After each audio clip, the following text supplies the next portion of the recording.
Hello students, एक बार फिर से स्वागत है आपका इकोनॉमिक क्लासेस बाय आर के सर में। हम लोग उत्पादन फलन का डिस्कस कर रहे हैं। उत्पादन फलन के अंतर्गत अल्पकाल में जो परिवर्तन होते हैं, उत्पादक जिस प्रकार सोचता है, उसका हमने अध्ययन पिछले वीडियो में कर चुका है। अब हम लोग दीर्घकाल का अध्ययन करेंगे। दीर्घकाल में उत्पादन फलन किस प्रकार का होता है, अर्थात दीर्घकाल में पैमाने का प्रतिफल किस प्रकार का होगा। दीर्घकाल वैसी अवधि है जिसमें उत्पादन के सभी साधन परिवर्तनशील हो जाते हैं, यानी यहाँ अल्पकाल की तरह स्थिर साधन नहीं होता है। यहाँ जितने भी साधन हैं सभी साधन परिवर्ती साधन होते हैं, यानी सभी साधनों में परिवर्तन संभव है। क्योंकि दीर्घकाल की अवधि लंबी होती है, इस कारण उत्पादक अपने सभी साधनों का बेहतर समायोजन कर पाता है और नए संसाधनों को जोड़ पाता है। यहाँ कोई भी साधन अस्थायी नहीं हो सकता है, फिक्स नहीं हो सकता है। वह चाहे तो भूमि की मात्रा में वृद्धि कर सकता है दीर्घकाल में, वह चाहे तो नई मशीनों को लगा सकता है, वह अस्थायी संसाधनों में भी वृद्धि कर सकता है। इसलिए दीर्घकाल में जितने भी साधन होते हैं उत्पादन के, सभी परिवर्तनशील बन जाते हैं। तो दीर्घकाल में पहला हमारा तो यही है कि दीर्घकाल में उत्पत्ति के जो जितने भी साधन हैं सभी परिवर्तनशील हो जाते हैं। यहाँ कोई भी साधन स्थिर साधन नहीं होता है। दूसरा जिसमें है, दीर्घकाल में श्रम विभाजन, विशिष्टीकरण और तकनीक में सुधार होने के कारण ही आंतरिक एवं बाह्य वस्तुएं उत्पन्न होती हैं, जिससे पैमाने के बढ़ते प्रतिफल की प्राप्ति होती है। तो यहाँ हम लोग देखेंगे श्रम विभाजन। दीर्घकाल में कोई भी उत्पादक श्रम का बेहतर ढंग से समायोजन कर पाता है, बेहतर ढंग से उसका उपयोग कर पाता है। वह अपने श्रम का इस प्रकार विभाजन करेगा कि उसे बेहतर आउटपुट मिले, उसका जो उत्पादन होगा वह बेहतर से बेहतर हो सके। श्रम विभाजन के कारण ही विशिष्टीकरण उत्पन्न होता है। विशिष्टीकरण मतलब उत्पादन के क्षेत्र में कुछ स्पेशल करना। वह विशिष्टीकरण के कारण ही ज़्यादा से ज़्यादा मात्रा में वस्तुओं का उत्पादन संभव हो पाता है। दीर्घकाल में तकनीक में सुधार भी संभव है। जो उत्पादन की तकनीक होती है उसमें सुधार संभव होता है। अल्पकाल में उत्पादन तकनीक को स्थिर मान लिया जाता है कि तकनीक में कोई परिवर्तन नहीं होगा, लेकिन दीर्घकाल के साथ ऐसी स्थिति नहीं है। दीर्घकाल में उत्पादन की तकनीक में परिवर्तन पूरी तरह से संभव है। इस कारण ही उत्पत्ति के जो साधन हैं परिवर्तनशील हो जाते हैं और उनमें आंतरिक एवं बाह्य वस्तुएं उत्पन्न होती हैं। आंतरिक वस्तुएं एवं बाह्य वस्तुएं, यहाँ दो तरह की वस्तुएं हैं। आंतरिक बचत इन हाउस होता है, यानी फर्म के अंदर, और बाह्य वस्तुएं फर्म के बाहर होती हैं, यानी उद्योग में होती हैं। तो जब किसी उत्पादक को आंतरिक और बाह्य वस्तुएं दोनों प्राप्त होती हैं तो पैमाने का प्रतिफल बढ़ता हुआ पाया जाता है। यानी उत्पादन जो है संसाधनों को लगाने से ज़्यादा मात्रा में होता है। जितना संसाधन लगाएंगे उसका बेहतर उपयोग करते हुए उत्पादक ज़्यादा मात्रा में वस्तुओं का उत्पादन कर पाता है। लेकिन जो आंतरिक और बाह्य वस्तुएं हैं वो एक सीमा तक ही काम करती हैं। जैसे जैसे फर्म और उद्योग का आकार बड़ा होता जाता है, ये वस्तुएं ही हानियां में बदलने लग जाती हैं।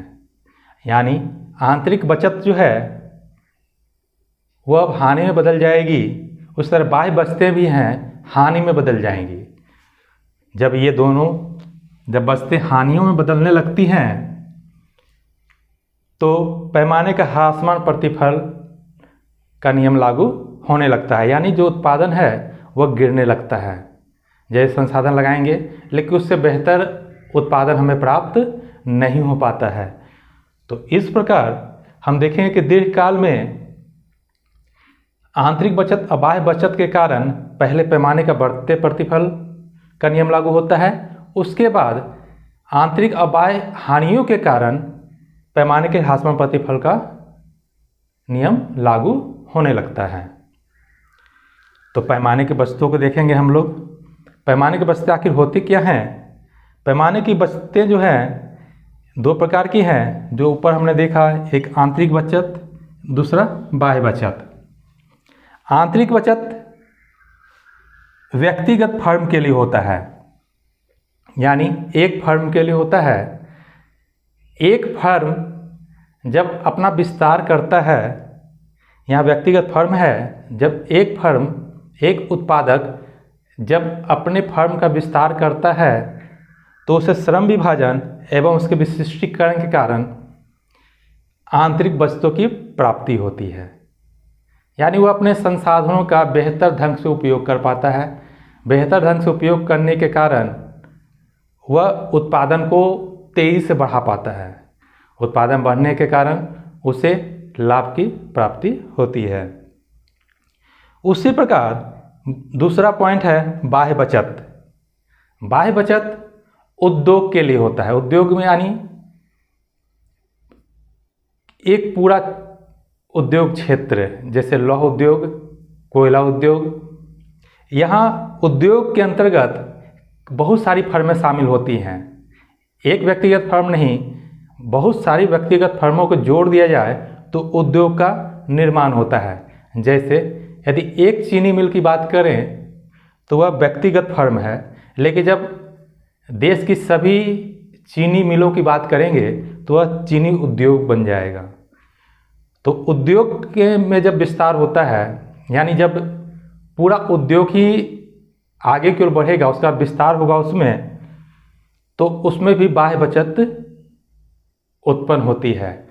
उसके उत्पन्न होने के कारण बहुत सारे हैं, लेकिन कुछ मुख्य होते हैं। जैसे जब उद्योग के लिए सस्ता श्रम उत्पन्न मतलब मौजूद हो, जहाँ उद्योग लगाया जाए वहाँ सस्ते दर पर श्रम मिल जाए, यानी कम मजदूरी पर ही उसे मजदूर मिल जाता है, श्रम मिल जाता है, तो उद्योग का तेजी से विस्तार होता है।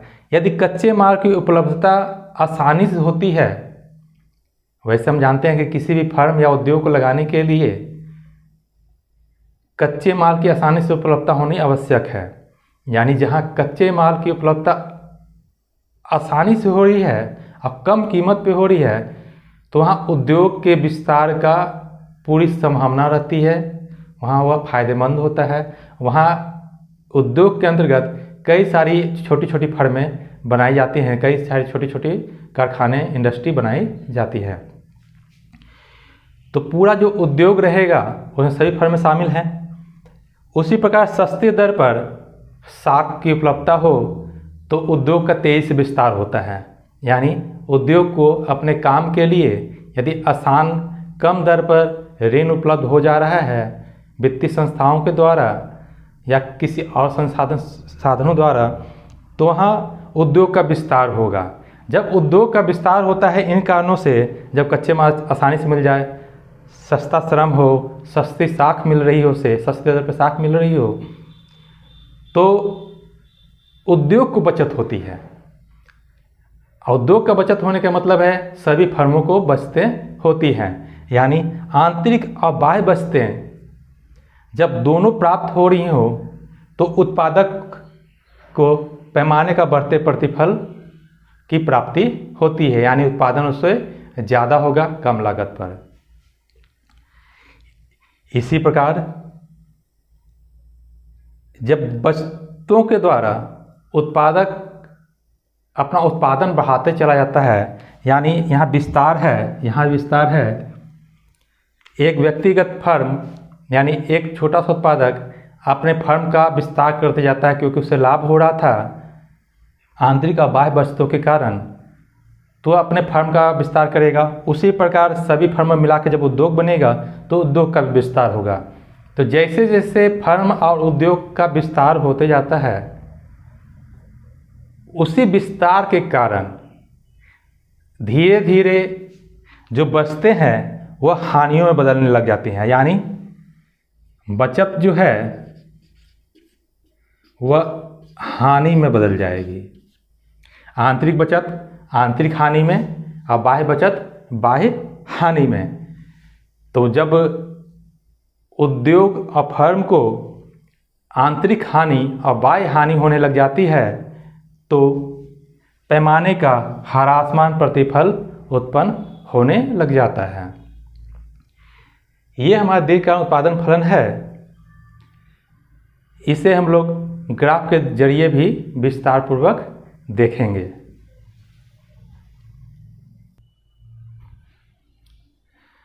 अब हम लोग पैमाने के बढ़ते प्रतिफल को ग्राफ के जरिए देखेंगे। पैमाने का बढ़ते प्रतिफल आंतरिक और बाह्य बचतों के कारण प्राप्त होता है, जिसे हमने अभी डिस्कस किया था। आंतरिक बचतों के कई कारण होते हैं और बाह्य बचतों के भी कई कारण होते हैं। आंतरिक बचत फर्म के अंदर होता है, यानी फर्म के विभिन्न काम करता है, जैसे प्रबंधन की कुशलता हो गई, तकनीक में सुधार हो गया। इन सभी चीज़ों के कारण श्रम विभाजन है। इन सभी चीज़ों के कारण जो उत्पादन होता है साधनों को लगाने की अपेक्षा ज़्यादा तेज़ी से बढ़ता है। इस कारण पैमाने का बढ़ते प्रतिफल का नियम लागू होता है। तो यहाँ हम लोग देखेंगे एक्स एक्सिस पर उत्पादन के साधनों में प्रतिशत वृद्धि को दिखाया गया है और वाई एक्सिस पर उत्पादन में अनुपातिक वृद्धि को दिखाया गया है। तो जब उत्पादन के साधनों को एक समान अनुपात में बढ़ाया जाता है तो यहाँ ध्यान दें कि साधनों का जो अनुपात रहेगा वह समान बना रहता है। जो रेशियो है वह स्थिर कांस्टेंट बना रहता है। और कांस्टेंट रेशियो के साथ ही जब उसमें वृद्धि की जाती है तो उत्पादन के साधनों में जब अनुपातिक रूप से वृद्धि की जाती है, मान लेते हैं कि वो 10% वृद्धि की गई उत्पादन के साधनों में, सभी साधन जितने भी हैं 10% की वृद्धि की गई। यदि 10% वृद्धि करने के कारण यदि उत्पादन में जो रिटर्न हमें प्राप्त हो रहा है वह उससे ज़्यादा है, या हम लोग 20% माना है। यदि 10% साधनों को में वृद्धि करने से 20% ज़्यादा हमें रिटर्न प्राप्त हो रहा है, यानी जो उत्पादन में अनुपातिक वृद्धि है, प्रतिशत वृद्धि है, वह 20% है, तो यह बढ़ते प्रतिफल का पैमाना होगा। यानी उत्पादक जितना संसाधनों को लगा रहा है, अपने साधनों को लगा रहा है, उससे ज़्यादा उत्पादन में वृद्धि हो रही है। ये दोनों चीज़ें आंतरिक बचतें और बाह्य बचतों के कारण उत्पन्न होती हैं। इसको हम इस पर लिखते हैं, उत्पादन में अनुपातिक वृद्धि ग्रेटर देन है, ज़्यादा है साधनों की मात्रा में अनुपातिक वृद्धि से। तो इसका ग्राफ बनाना बहुत ही सिंपल है। इसको सीधा ड्रॉ करते हैं हम लोग एक्स और वाई के रूप में। अब पहले साधन एफ और आर हम लोग बनाते हैं। जब एफ में वृद्धि 10% की दिखाते हैं तो उत्पादन में वृद्धि हमारी 20% की होती है, जिसे R1 के द्वारा दिखाया गया है। इस प्रकार हमारा उत्पादन फलन का वक्र बनता है। इन दोनों पॉइंट को हम लोग जब जोड़ देते हैं तो यह बढ़ते प्रतिफल का पैमाना कहलाता है, जो कि साफ दिख रहा है कि उत्पादन में तेजी से वृद्धि हुई है। अब हम लोग इसी प्रकार देखेंगे पैमाने का स्थिर प्रतिफल। इसमें जब उत्पादक साधनों में अनुपातिक वृद्धि करता है तो उसी के अनुपात में उत्पादन में वृद्धि होता है, उसमें ज़्यादा वृद्धि नहीं होती। यानी उत्पादक जब सभी साधनों को लगाता है, उसमें जो वृद्धि करता है वह यदि 10% है तो उत्पादन में जो वृद्धि होती है वह 10% ही होती है। यानी 10% इक्वल 10% सेम होता है। इसलिए उत्पादन अनुपातिक वृद्धि और साधन मात्रा में जो अनुपातिक वृद्धि था वह आपस में वृद्धि होता है, वह आपस में बराबर रहता है। तीसरा ग्राफ उसी प्रकार है। पहले हमारा ये इतना साधन पर जो शुरुआती है, प्रारंभिक जो साधन हम लगाए थे उस समय हमें आर रिटर्न मिल रहा था, उत्पादन हमारा आर हो रहा था। लेकिन जब हम लोग साधनों की मात्रा में 10% वृद्धि किए, जो बढ़कर F1 हो गया 10% बढ़ाने पर, तो इसके कारण जो हमारा उत्पादन में वृद्धि हुई वह भी 10% अनुपात के रूप में ही रहा, यानी R1 भी 10% तक ही बढ़ा। यानी साधनों में होने वाले अनुपातिक वृद्धि और उत्पादन में होने वाली अनुपातिक वृद्धि आपस में बराबर रही। इस कारण जो पैमाने का जो प्रतिफल था वह स्थिर बना रहा, स्थिर हमें प्राप्त हुआ, इसमें ज़्यादा वृद्धि नहीं हुई, ये हमारा स्थिर बना रहा। यह उत्पादन का दूसरा चरण है। जब बाह्य बस्तें धीरे धीरे कम होने लगती हैं तो एक स्टेज पर हमें पैमाने का स्थिर प्रतिफल प्राप्त होने लगता है, यानी हमें ज़्यादा उत्पादन प्राप्त नहीं होता है, वह स्थिर रूप से प्राप्त होता है, यानी 10% या 10% दोनों इक्वल हो जाता है।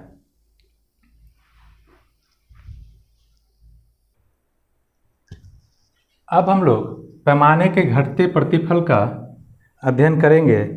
पैमाने का घटते प्रतिफल का जो नियम लागू हो जाता है, पैमाना जो हमारा घटने लगता है उसका कारण होता है आंतरिक एवं बाह्य हानियाँ।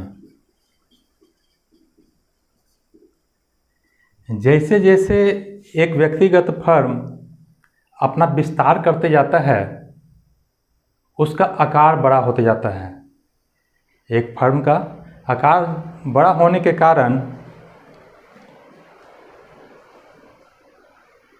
उसमें इतनी ज़्यादा मात्रा में काम बढ़ जाता है कि प्रबंधन उससे पूरी तरह से संभाल नहीं पाता है, श्रम को और अन्य साधनों को वह ठीक ढंग से कंट्रोल नहीं कर पाता, नियंत्रण नहीं रख पाता है। इस कारण जो पहले बस्तें थी वह हानियों में बदलने लग जाती हैं। यहाँ प्रबंध की दुर्बलता के कारण ही या असफलता के कारण ही आंतरिक हानि उत्पन्न होने लग जाती है। वहीं दूसरी ओर बाह्य हानियाँ जो है उद्योग में उत्पन्न होने लगती हैं, क्योंकि जैसे जैसे सभी फर्मों का आकार बड़ा होने लगता है उद्योग भी बड़ा होने लगता है, उद्योग का क्षेत्र भी बड़ा हो जाता है। तो उद्योग बड़ा होने के कारण सभी उसके जो उपस्थित सभी फर्में होती हैं श्रम की ज़्यादा मात्रा मांग करती हैं, कच्चे माल की ज़्यादा मांग करती हैं। तो इन सभी कारण उनमें आपस में प्रतिस्पर्धा उत्पन्न हो जाती है, कंपटीशन शुरू हो जाता है, जिसके कारण वह साधन जो पहले सस्ता था अब महंगा हो जाता है। यानी उसके लिए पहले जो कम भुगतान करते थे अब ज़्यादा भुगतान करना पड़ता है। इस कारण आंतरिक और बाह्य हानियाँ उत्पन्न होने लग जाती हैं। आंतरिक हानि व्यक्तिगत फर्म में और बाह्य हानि उद्योग में। इस प्रकार जब हानियाँ उत्पन्न होने लगती हैं तो जो पैमाने का प्रतिफल था वह घटने लगता है, यानी जितना साधन लगाया जाता है उसकी अपेक्षा कम मात्रा में उत्पादन हमें प्राप्त होता है। इसे हम लोग ग्राफ के जरिए देखेंगे। प्रारंभिक जो फैक्टर था, जो साधन थे हमारे, वो F मात्रा में लगाया गया था, जिससे हमें R मात्रा में उत्पादन प्राप्त हो रहा था। ये प्रारंभिक स्थिति है, एक की स्थिति है।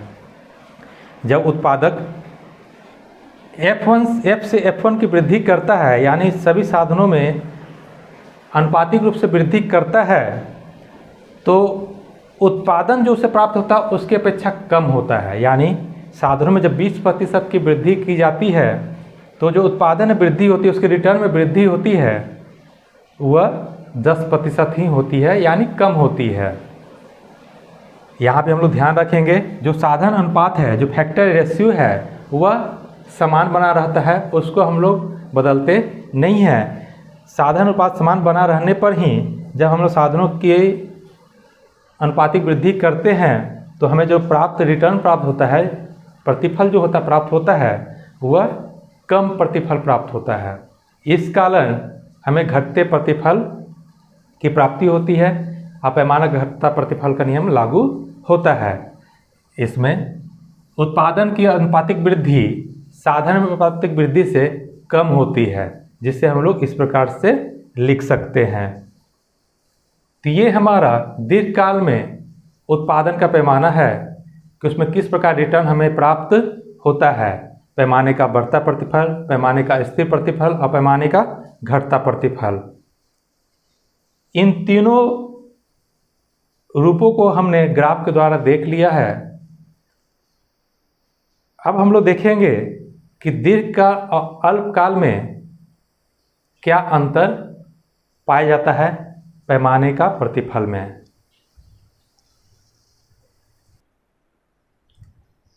अब हम लोग देखेंगे परिवर्तनशील साधन के प्रतिफल यानी अल्पकाल और पैमाने के प्रतिफल यानी दीर्घकाल में जो उत्पादन होता है उसमें क्या मुख्य अंतर होता है। तो पहला है समय अवधि। परिवर्तनशील साधन के प्रतिफल अल्पकाल से संबंधित है, जबकि पैमाना का प्रतिफल दीर्घकाल से संबंधित है। दूसरा इसका पॉइंट है परिवर्तनशील साधनों की संख्या।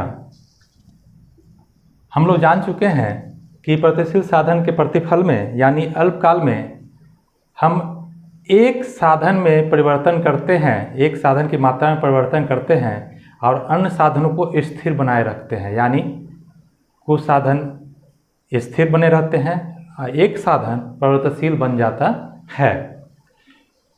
जबकि पैमाने के प्रतिफल में चूँकि यह दीर्घकालीन अवधि से जुड़ा हुआ है तो इसमें कोई भी साधन स्थिर नहीं बना रहता है, इसमें सभी साधन परिवर्तनशील बन जाते हैं। तीसरा है उत्पादन का पैमाना।